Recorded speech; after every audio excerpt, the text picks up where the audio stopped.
Thank you.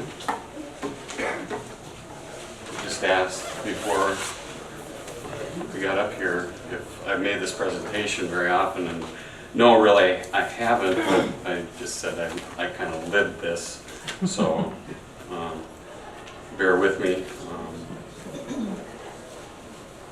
The Glencoe Grade High School project basically started in 2007, and it continues today.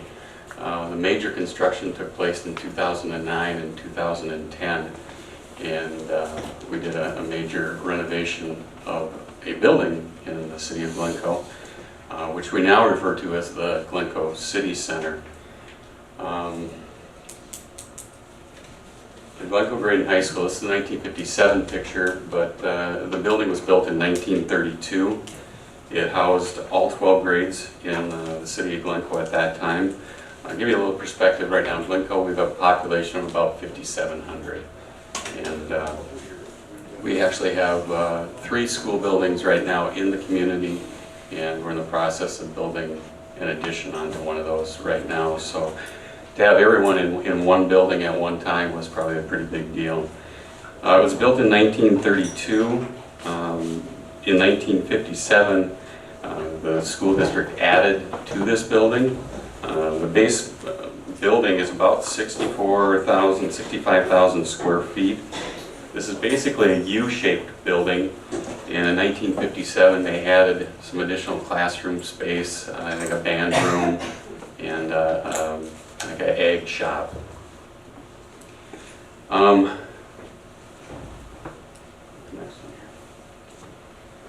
The school district decided at a point in about 2006 that they no longer wanted to use the building.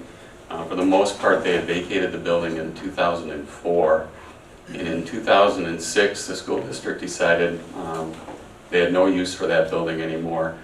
In the late 1990s, we paired up with Silver Lake, so we're now Glencoe Silver Lake School District. We picked up a couple of school buildings in Silver Lake, and at this point, this 1932 building was basically obsolete as far as educational purposes went.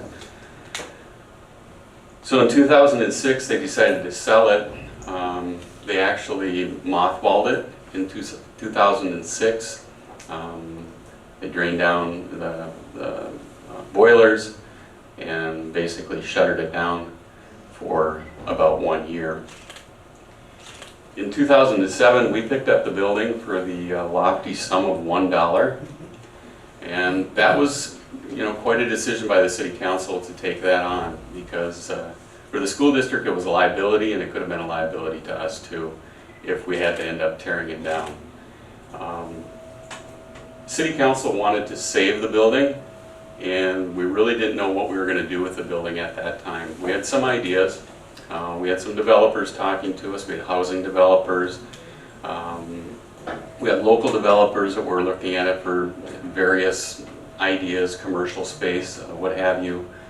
And the city council actually went on some tours. We went and visited other schools that had been preserved. Some had been done very well, some had been done very poorly. And after all was said and done, we decided to basically turn it into a city center. Just one other comment about the 1957 edition.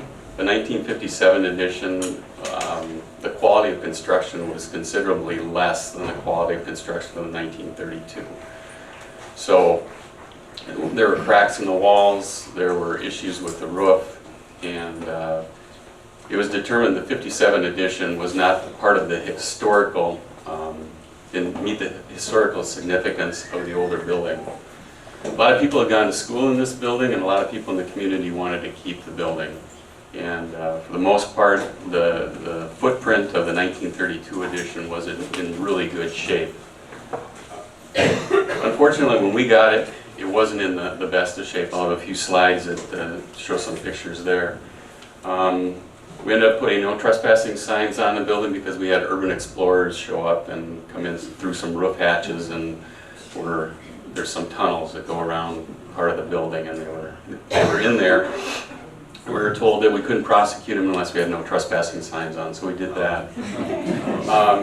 You can see that on the lower level, we had boarded up the windows, we had boarded up the doors, we had some broken windows. You can also see that in the 70s they did the renovations to the windows to save energy and took a lot of the historical significance from the building. Other thing, this is our west entrance. You can see it's also not handicapped accessible. There was only one at-grade entry on the building, and that was on the east side of the building where there were old tennis courts. This area on the west side was basically a playground for the kids. Here's the inside of the gymnasium and the auditorium. You'll note that there are some very beautiful fixtures, light fixtures. We did save those, but in the years that the school district had it as an alternative learning program, basically they had kids running wild throughout the building that really had no supervision for the most part. So they'd be playing in the gym up here on the stage in the gym, throwing balls at the light fixtures, so a lot of the pieces of glass were in bad shape. Some of the classrooms, as we go through the building, you can see also the school district at one point had dropped all the ceilings in the building. A lot of ALP, Alternative Learning Program, a lot of stuff on the walls. You can see we had ceilings that weren't, or roof systems that weren't working, catching water in buckets, floors were breaking up, floors were popping up. This was the school library on the second floor. And you can see catching water in swimming pools. Some more of the same.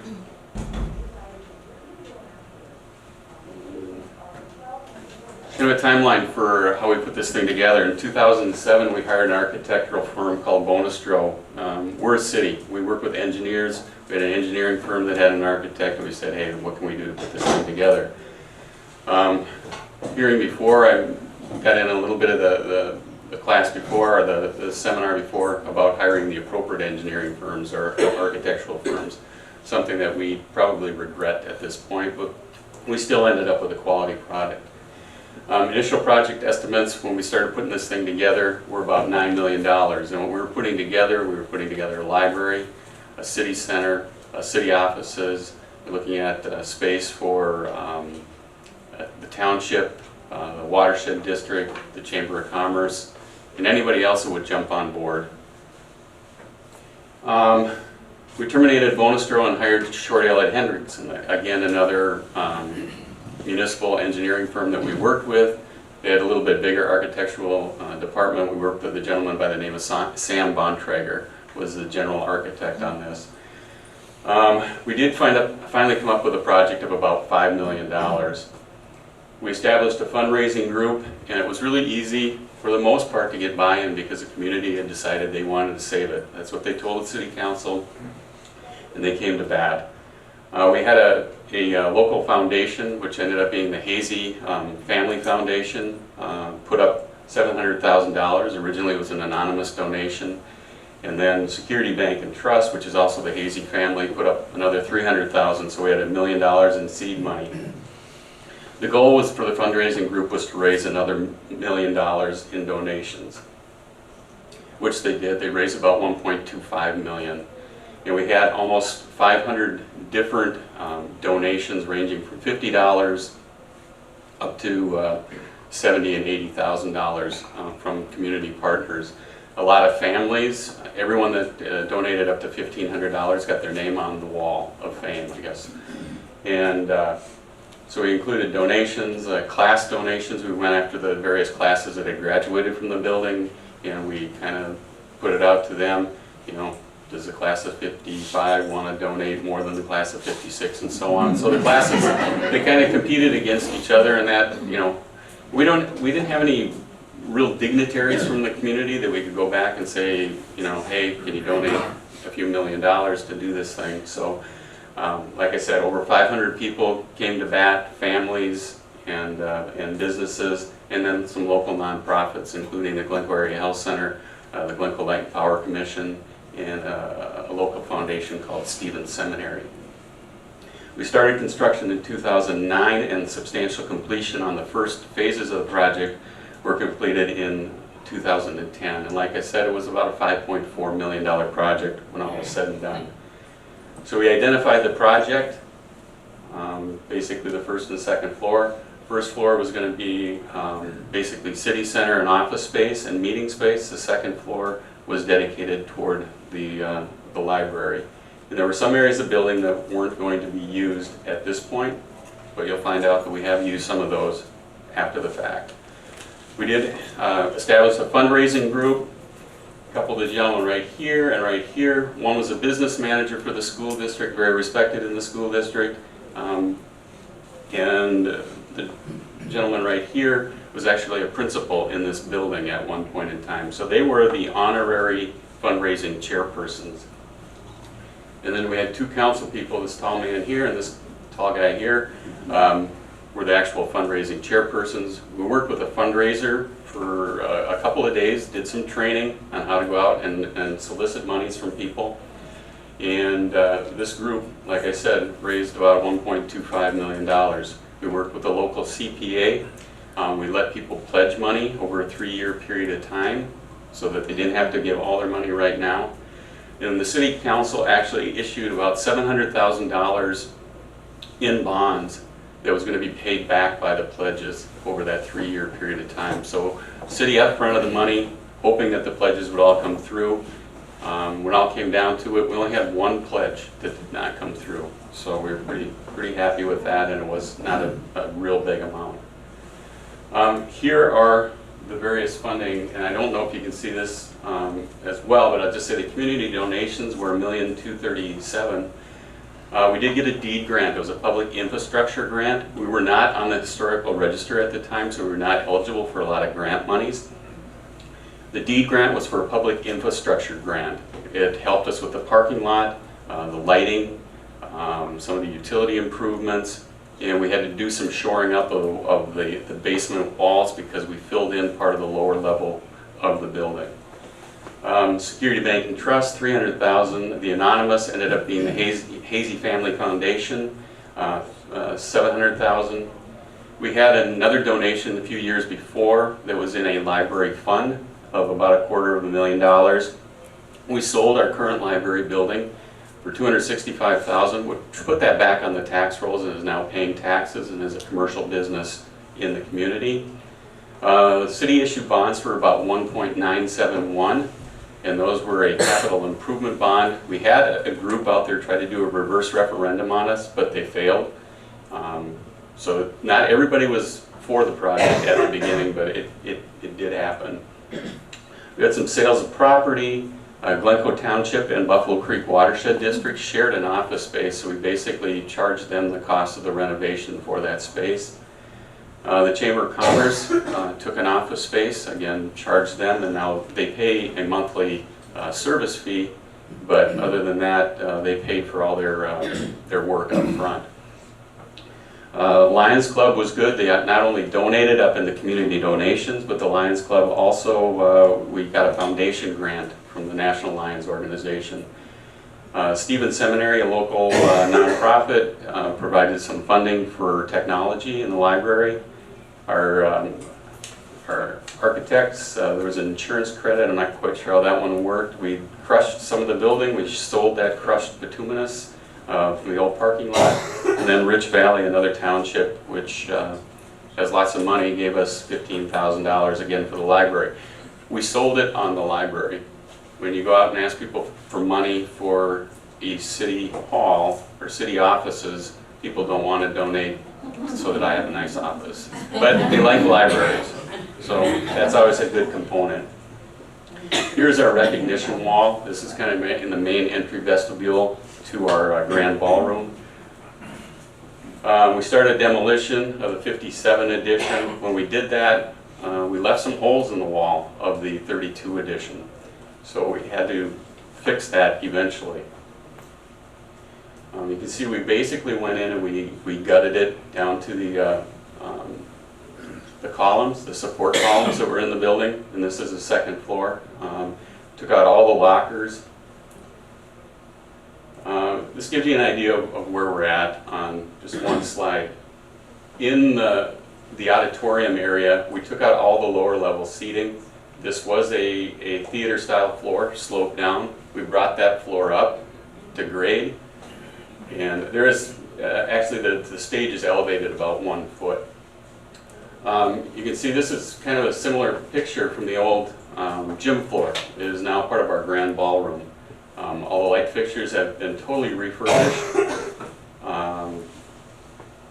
There's this thing right here. There's a large dividing door. I got 5 minutes left, so I get it. There's a large dividing door that divides the north and south ballroom. And what we do, we actually hold our council meetings in the south ballroom where there's 372 chairs upstairs. We can get about 400 seating downstairs. So if you want to be at a council meeting with 772 people, I don't want to be there. I don't think it's going to be a good one. We've got a large 20-foot screen up on the ceiling. And then again, we've got ballroom space and seating capacity for about 500. Just showing you some of the classroom spaces, how we've modified them. A lot of meeting spaces in the building. This is our senior community room and our grand ballroom from a different perspective. Now this was not original lighting, but this was lighting that we did put into the building, tried to complement the other lighting that we had. Again, saving all the floors as much as possible. These are the light fixtures when you take a good look at them. The upper seating still has the GHS for Glencoe High School on it. Glencoe Area Chamber of Commerce is on the first floor. Buffalo Creek Watershed and Townships are on the second floor, or on the first floor also. Our public library encompasses all of the first floor, or second floor, I'm sorry. And this is the building with all the new windows, over 350 windows, new roof, new mechanical system. So we even got the class of 32, the original class flag, and we do have a message board out front that was also donated quickly. In 2011, we received a grant of $2,600 that helped us in our assistance in our application to the National Historic Register. We hired Daniel Hoisington, did a very good job. In 2012, the Graydon High School was named to the National Historic Register, which made us eligible for grants, which we immediately began applying for. In 2013, we had a 50-50 matching grant, about $31,000 from the Historical Society. Friends of the Library picked up the remaining. We did 2 more rooms on the second story. This is the twos room, has made a donation, passed away, made a donation to the library, Friends of the Library. And then this is just a historic classroom on the second floor. In 2014, 2015, you can see this is the north side of the building where the other building, the 57 edition, was attached. We had some areas that needed to be corrected, and this area too. We received a 100% grant. Even with a 100% grant, there's a lot of city money involved because we had to pay for an architect to put specifications together to get us through the project. In 2013, we had the Glencoe Historic Preservation Group raise the money to finish off another room. They call it the Glencoe History Room. All the built-ins here have displays in it that show Glencoe history. The final one, I think we're running out of time. In 2013, we've got a Glencoe Woodworking Club that was started. They took a lower level classroom that was partially below grade. That classroom they turned into their assembly room, and then the old kitchen that serviced the school, they turned into their wood shop. And they've got about 40 members right now, and they're very, very active, and just another use of the facility. Thank you. You can hear me. Can you hear me? Mm-hmm. Okay, good. I was on the state review board when the Glencoe School got their National Register nomination approved. And we have a similar school in New Ulm that we've been working on as well, so it's really cool to see what you've done there. That's great. This slide is a slide that when we were first going out for public to the public to try to raise money for a makeover of our building, the major makeover. We called it the makeover of a century. And what it is the building is the Grand Hotel. It's in New Ulm. It was built in 1875. The first 2 stories that you see there were built in 1875. The top story was an 1899 addition, and you can tell by the windows, you can see the different kind of windows up there that it's an addition. I always said that it was sort of inserted, the second floor was inserted because that same top was on the, when it was just a 2-story building, it was identical to that, but it wasn't essentially inserted. In any case, this is the Grand Hotel. It was my triple great-grandfather's hotel. So what happened was I had moved from Milwaukee to Minneapolis in 1981, and my father had said, you know, our original ancestor was from New Ulm, Minnesota. You ought to go there sometime. Well, I didn't. I didn't for many years. The first time I went to New Ulm was in 1993 when my daughter was 2. I had sent away to the Chamber of Commerce for one of their brochures because I had been all over the state with my job, but I'd somehow missed New Ulm. Never went there. And I decided, you know, I just had a child, my dad's getting older, we really ought to go check this town out. So I sent for a brochure from the Chamber of Commerce. I went, oh my God, there's a town there. So we went, we booked the Holiday Inn in New Ulm, that faux German Holiday Inn at the time. Stayed there for 4 days, planned to stay. All I thought I would see was my ancestor's grave, go to the Historical Society, and that would be the end of it. Never go back to New Ulm again. Well, that didn't happen. I went down there, I went to Darla Gebhardt at the Historical Society, walked in and I asked, do you have anything on Philip Gross? My maiden name is Gross. Do you have any information about this guy? Oh, my big thing got handed over to me. Ended up at the courthouse looking at his will. Long story short, we fell in love with New Ulm. Fell in love with this building that we found out. She said, oh yeah, your ancestor built a hotel and it's on the National Register and it's downtown. So we didn't get into the building that first time. Long story short, we decided to buy the building. My family helped the family essentially purchase the building in 2000. So that's kind of the beginning of the story. So the original building that my ancestor built was built in 1855 on this site. It burned down twice and it was rebuilt. So he was a German from the Rhineland area. He'd come over, burned once, so what, burned again, so what? He kept rebuilding it. But he was smarter. The third time he built it in brick instead of frame and timber. So we purchased the building in 2000. Really what happened was I thought we'd buy this building when my kids graduated from high school, which was about 3 years ago. I'd maybe then start on some kind of renovation. But there was a radio station on the second floor, and the first floor was a guy who ran a fudge shop on one side, and the other side he ran a framing shop. And we thought, well, he'll stay there, he'll be our tenant, and we'll just let this thing go. We'll clean it up a little, won't do anything. Well, he left. He left within the first 6 months. He decided he was going to move on. So now we have a vacant first floor of a building that's just really a mess. Second floor has a radio station in that went in the 1980s. They did a very cheap job. They took out a lot of the original hallways and doors. None of it was original. The floor was so, the plywood was so, whatever that composite material you could, sometimes in the radio station control room, they would step through it into below. Yeah, I mean, it was a mess. And the third floor had all the original hotel rooms in it.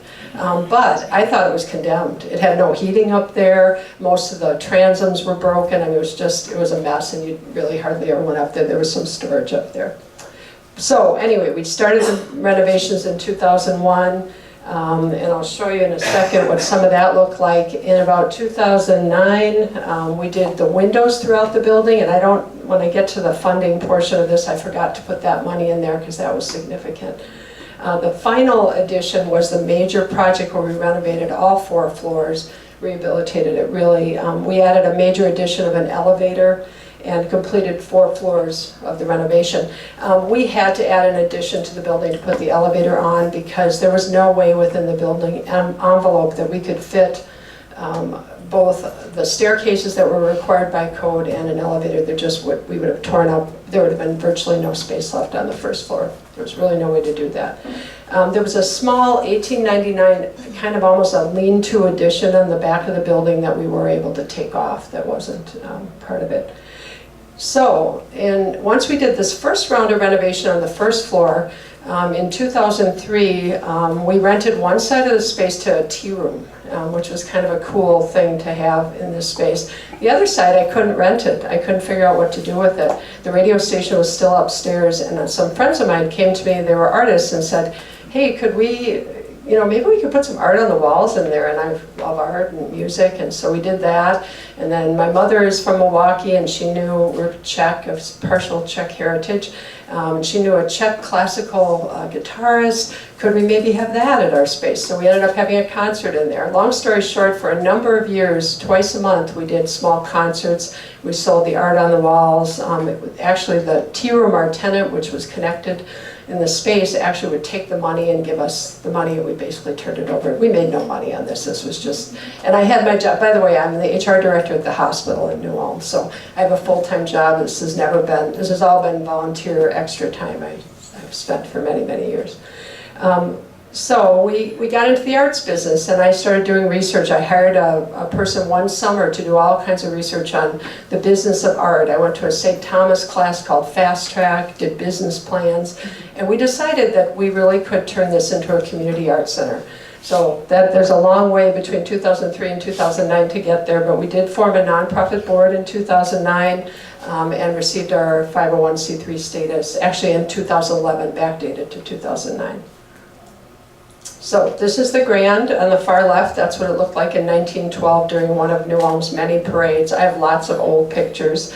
And you saw that original old picture. So you can see the style of awning there. We now have that similar style awning on our building. In the 80s, they painted it all gray.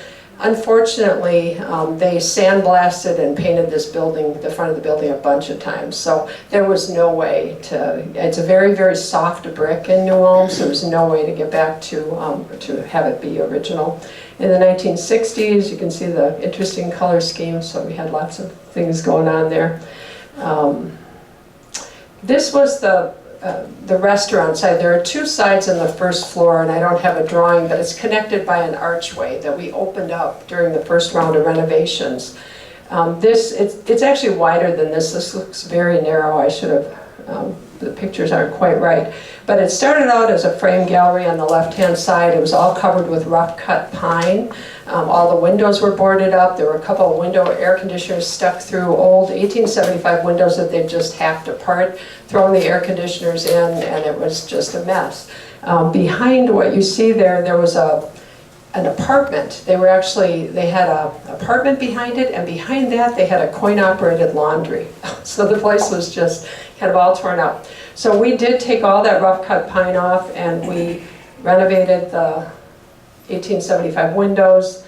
You can see, that's just one of the examples of what the windows look like before and after.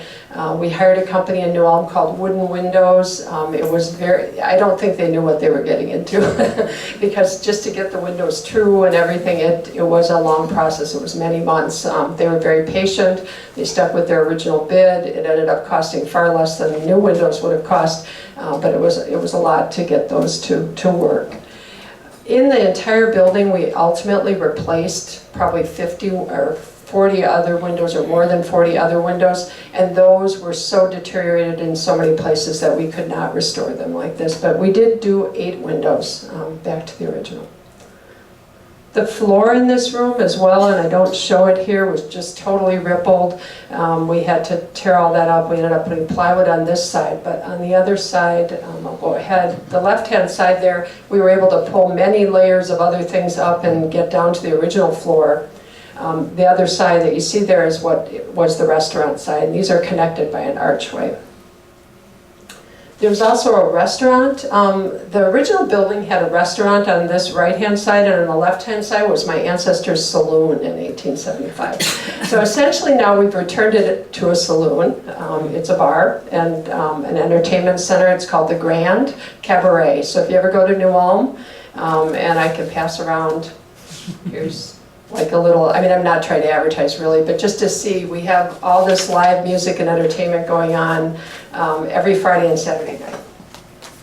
So that is what the left-hand side of the building is now. It's That stage is used. Tomorrow night we'll have a bluegrass band there. There's 5 pieces in the bluegrass band. Tonight we have a couple people from Atlanta's quartet, Zach Harris, a guy who's one of the best jazz musicians. The right-hand side, in the far back, is a pizza oven, so that opens into the kitchen.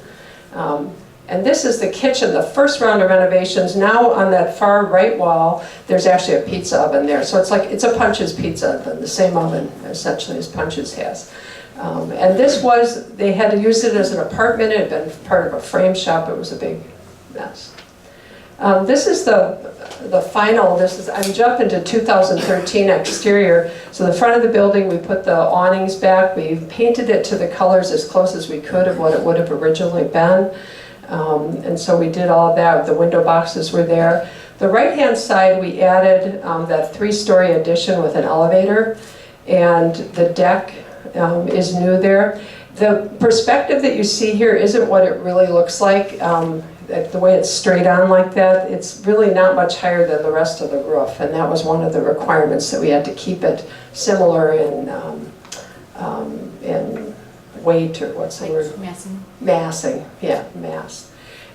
So what we did was, though, this elevator stops at half levels. So you see, we had no outside space in this building, in the front of the building. You could see that. So for an art center to have community life and other things going on, we have, you can see the colorful furniture there on the right. You know, we do have fundraisers out there. We have other events. We wanted to have outside space. Those decks are on the half level, so our elevator stops at every half level. And there's a space for artists. There's both a space in the interior, which I'll show you in a minute, and there's also this outside space. This is our second floor gallery on the left-hand side, and that's just part of the gallery. It's about double that size. It's L-shaped. The right-hand side is a handicapped accessible bathroom. We have 2 of them on the second floor. There was 1 bathroom on that floor, I think, before. This actual space here that's now the gallery was the marketing space for the radio station, and it was kind of a warren of messy cubes. This is the top of the first floor staircase on the left, and on the right is the front of the building. It's an arts and cultural education space. So we offer Pinot and paint classes, we offer photography classes now, we have all kinds of different things going on there. Upstairs, the 3rd floor, this is where all the original hotel rooms were. We were able to keep all the original doors, all the original transoms. They're fixed now, they're not operable because of fire code. We had to add a little bit more. The building was sprinkled. We had to add some additional sprinkling because several of the rooms are sleep/studios, because we wanted to be able to have artists who might do an artist in residence program stay overnight.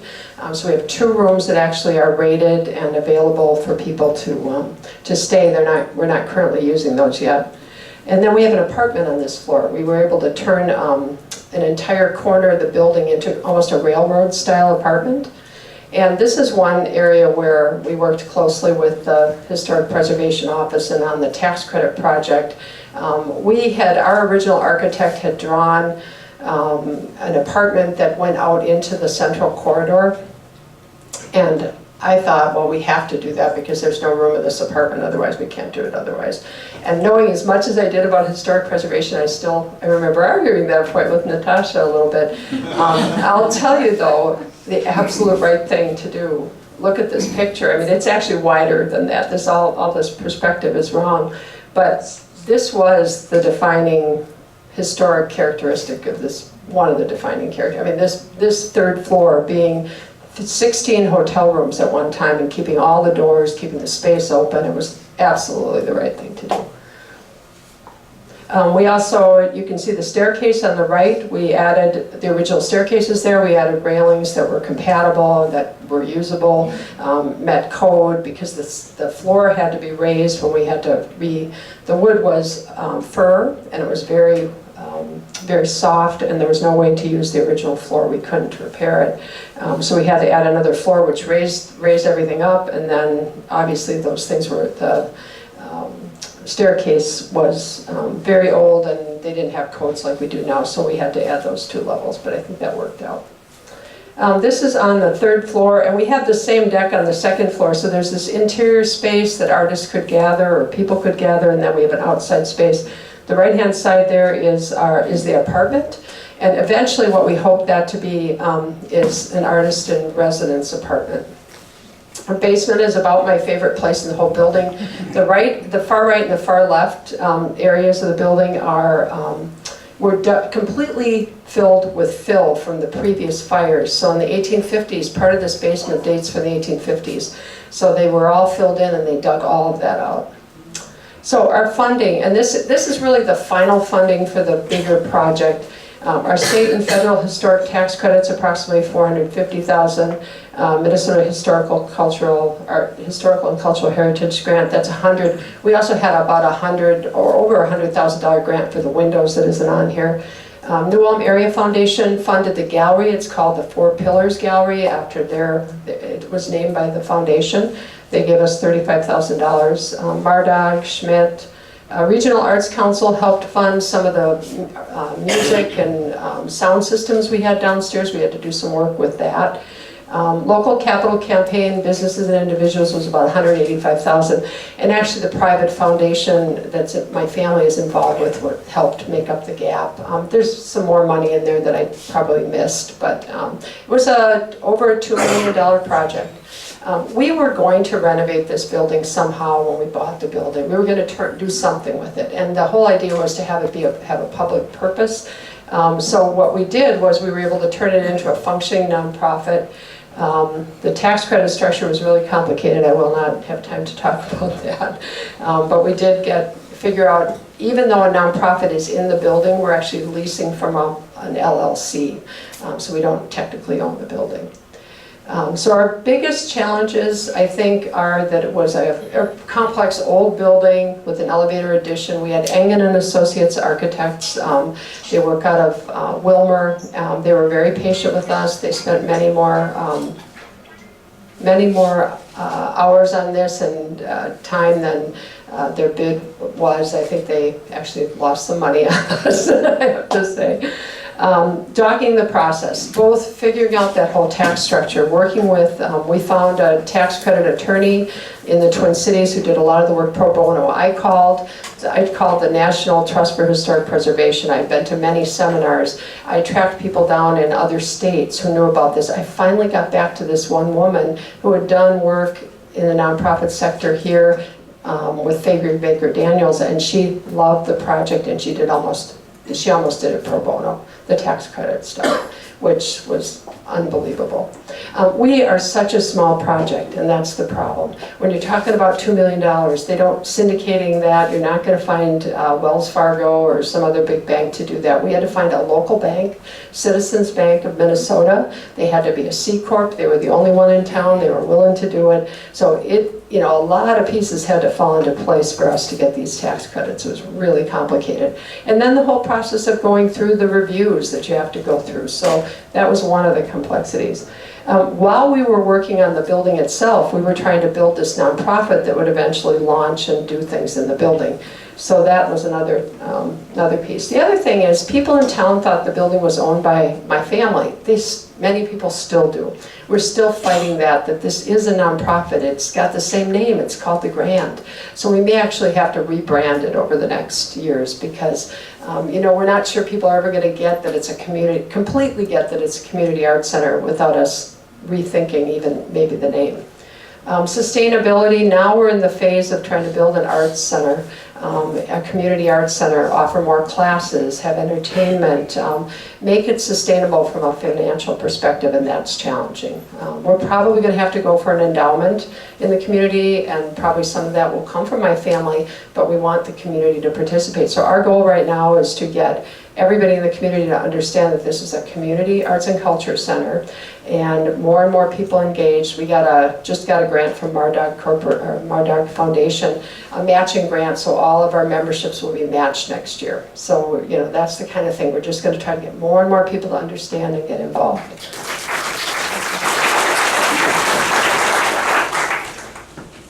Thank you, Natasha. So I'm going to talk about the Todd County Courthouse, which is in Long Prairie, which is just about a half hour west of here, for those who aren't familiar with it. It was built in 1883, and it's probably one of the oldest courthouses still existing in the state. This shows I think this was around early 1900s when this photo was taken. But you can see what the original exterior of the building looked like. Over the years, it's been severely impacted, we'll say. The most noticeable thing you'll see there is the windows were replaced with energy efficient windows, let's say, and totally inappropriate for the historic character of the building. Several additions were added, actually, what you don't see here is a basement was actually added to the building in the 1920s. A complete interior renovation happened in the 1920s where they essentially gutted the entire courthouse and kind of started over, which is a little surprising. But at that time they added a basement. They also, in the 1930s, as a WPA project, they added the big stone walls and stairs in front of the building, which provided access into that building from the street level. The building sits on a very prominent hill in town. It's really the highest point in the town, which I'm certain was intentional. Over the years, some of that hill got excavated. They built a new government center that you see off to the left, but they left the historic courthouse. So over the years, though, after they added that new government center in well, it was probably only about 10, 15 years ago, the courthouse became empty. And so they decided, well, the question around town is, what do we do with it? They were paying $20,000 to $30,000 a year just to maintain the building alone, to keep insurance on it and heat it, and essentially it was just a storage building for the county. So people were losing their patience with it and wanted something done. So at that point, they hired Collaborative Design Group, and our challenge, we had several challenges to deal with. One was, what do we do with the building? Again, we're either going to, the county says we're either going to do something with it or we're going to tear it down. The second one is, you know, they had looked at options for housing and retail and office space, but in Long Prairie, it's a pretty small town. Todd County is a very small county. I think there's only 30,000 people that live in the entire county. They just didn't have a need for that type of a building to add housing and other commercial purposes.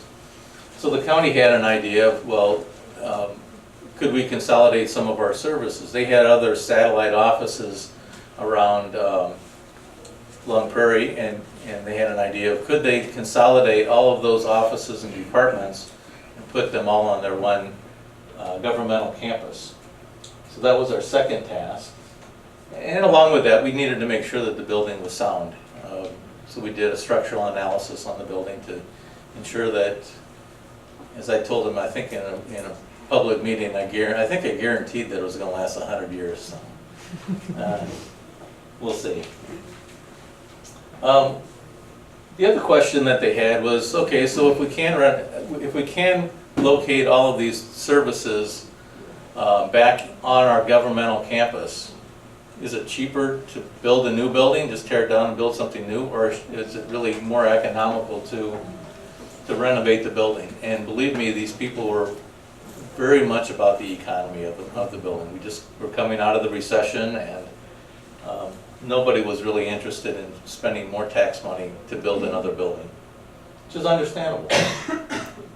And then the fourth one is find sources. How are we going to fund the project if they did decide to go ahead with it? So as I mentioned, they had governmental, this is kind of an overview of the governmental campus with the historic courthouse in gray right in the middle. They had the government center and two annexes. The other buildings off to the right were or other locations in downtown Long Prairie that they had different agencies. And so obviously those people weren't together, they weren't working together, there wasn't very much efficiency between the departments. I wanted to show you what the original first floor of the building looked like. Well, I shouldn't say the original, this is what we started with at the beginning of our project. Again, the interior of the building had been impacted quite a bit through the years, but in that 1920s renovation, they added terrazzo to the floor, and I'll show you some before and after photos towards the end. But they added terrazzo to the floor, and kind of that main architectural element, or the main feeling of the building as you came in, was that central corridor that led off to the different departments of the county. And so that was a rather important element to try to retain, was the corridor. However, when we tried to co-locate all of the departments, all of those smaller rooms were just not very practical to use. We really needed to create open spaces and kind of more of an open office if we were really going to gain some efficiencies for the county. So this is where we started proposing, and again you'll see some before and after pictures of how we dealt with that corridor and the main stair entrance, which we felt were the important historic elements of the building. Up on the second floor was the original courtroom. As we got into the building, we really understood that originally that courtroom, when it was first, when the building was first constructed in 1883, that courtroom really took up most of that upper level. In the 1920s renovation, they kind of made it much smaller, put wood paneling in. Over the years, there was a very beautiful skylight that was in the ceiling that was covered up. Fortunately, we were able to retain the skylight and renovate it again and bring it back. But again, we had to change some of the flow of the upper level to get the administration into the building and the conference spaces, and we ended up using the original courtroom to make the commissioner's boardroom. So we did prove that we could locate the services into the building, so that was our first challenge, is can we make this work for the county? So the answer was yes. The second question is, how much does it cost? Is it less expensive to build a new building or renovate the existing one? And as you can see, the renovation cost about $400,000 less than constructing a new building, which is very close, and it could have gone either way. The real difference in cost, well, there were two significant factors that we talked about. One was part of the cost of building a new building on that site would have been the demolition of this existing building. And if they demolished it, it would not have made a whole lot more sense to build a new building up on top of that hill when all of the rest of the campus had already been lowered. So a large part of that demolition cost was actually excavating the hill back down to the street level, which I felt was very fortunate because we got to save the building because of that. Sometimes you have to find the creative ways to save buildings. So we did decide that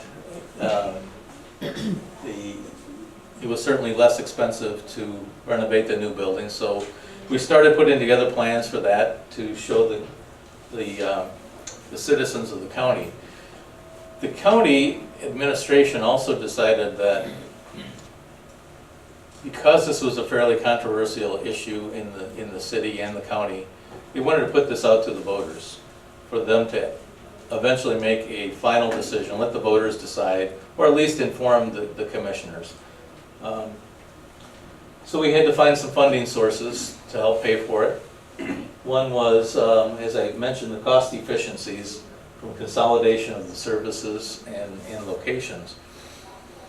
The county administrator was very creative and found ways to show the public that they could save money by consolidating the services, by eliminating the satellite offices, which they were paying rent on. They didn't own them, and therefore that ongoing savings on an annual basis could help pay for the building. There was a few grants that the county did acquire, a legacy grant for windows and energy grants for the heating and cooling system. But then the large piece of it was the public taxpayer funding.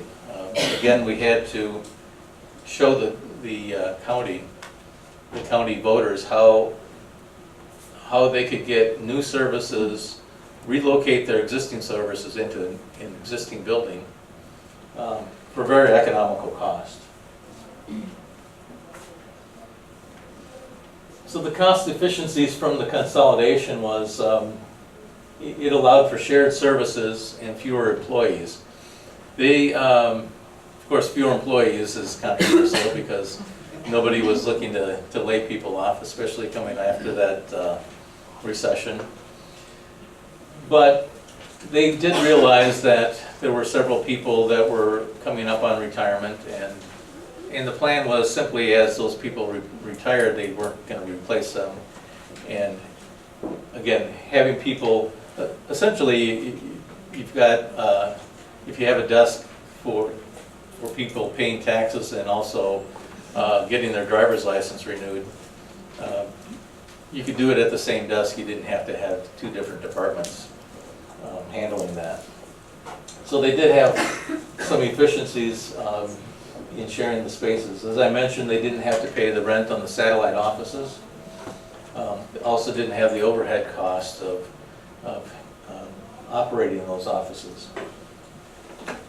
And they did have employees that would go back and forth to the different offices. And granted, it's a small town and it wasn't a real big commute to go walk 3 or 4 blocks to a different office, but it was still time that people had away from their regular tasks that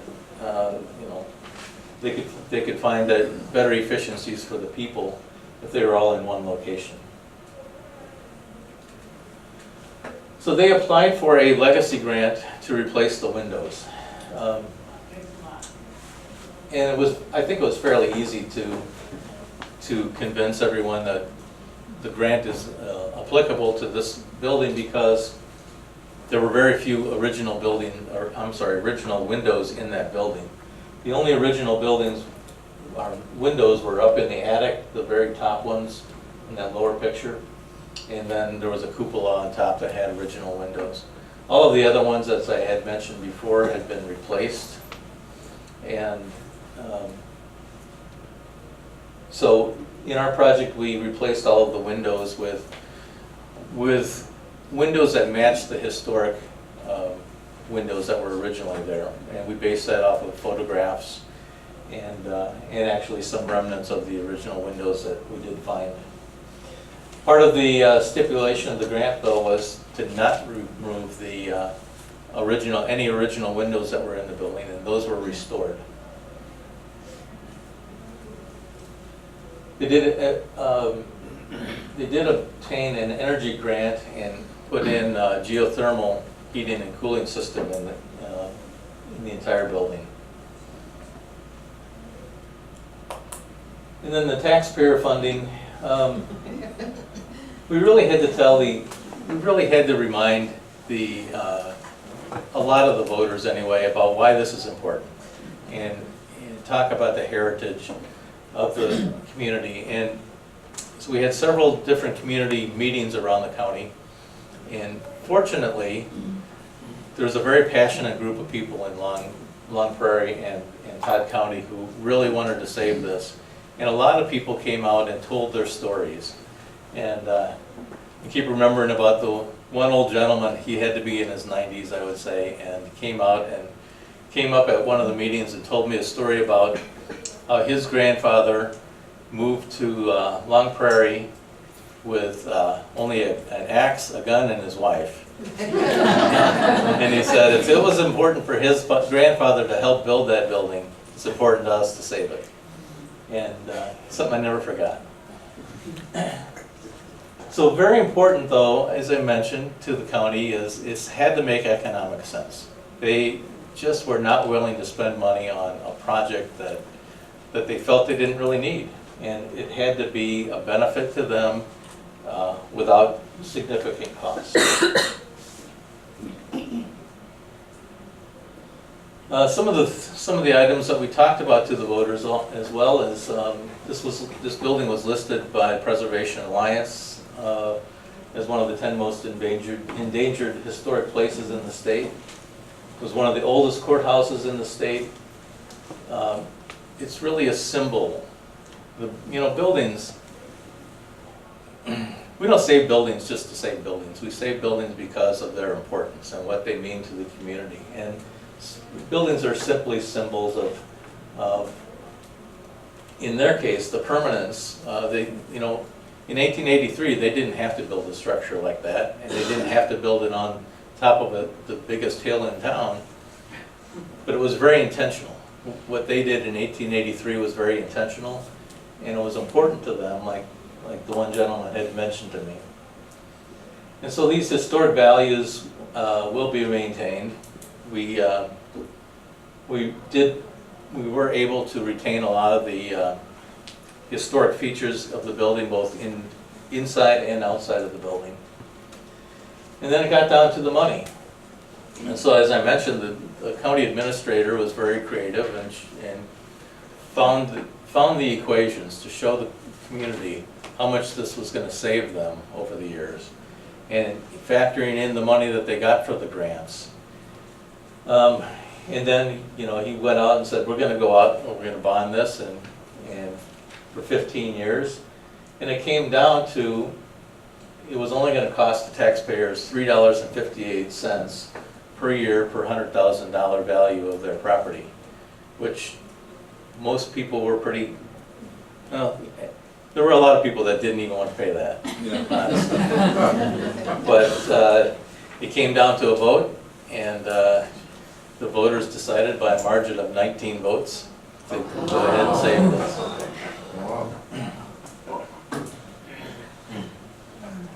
So along the way, there were some conflicting interests in the project. The taxpayers, again, the decisions needed to be economically directed.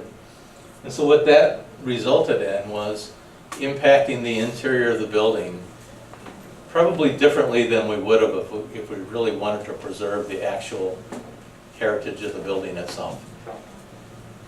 The legacy grant, it required that we needed to retain the original windows in the attic and the cupola. The owner really wanted to replace them all, simply because they knew there'd be better energy savings and less long-term maintenance if they replaced the windows. But it wasn't that big of a compromise either to restore those few windows. There really were no conflicting interests in the energy grant. The result of the project, through creativity, passion, compromises, and cooperation, you can make a successful project. And in my opinion, that's really what it comes down to. In the session before this, Audrey talked to us about creativity, and I really believe that's kind of the key word that we need to focus on all the work that we do. Passion, you have to have the passion of the people in the community, otherwise it's just not going to work. Compromises, there's always compromises that have to be made between the owners, the developers, the designers, SHPO, anybody who gives grants. There has to be some compromises and cooperation. So the result of the building, the biggest thing that you can see on the exterior, we didn't change the exterior of the building much other than replacing the windows, but it made a huge difference.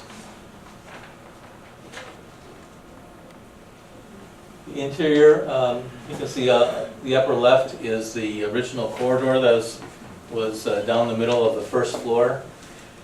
The design of the open office, we retained all of the original terrazzo that was put into that corridor and tried to create some soffits and some lighting and ceiling to give you the idea that there was a corridor in there, and simply remove the walls that were along that corridor.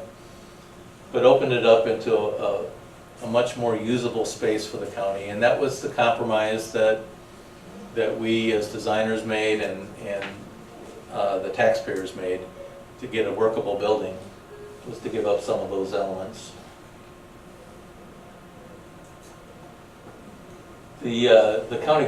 The courthouse on the second level was,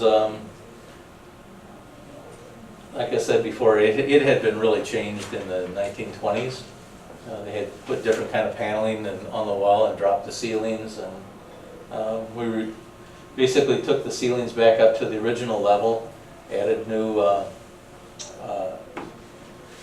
lighting and such, and when we took the sheetrock off the wall, we found a beautiful brick building, or brick wall that we were able to restore.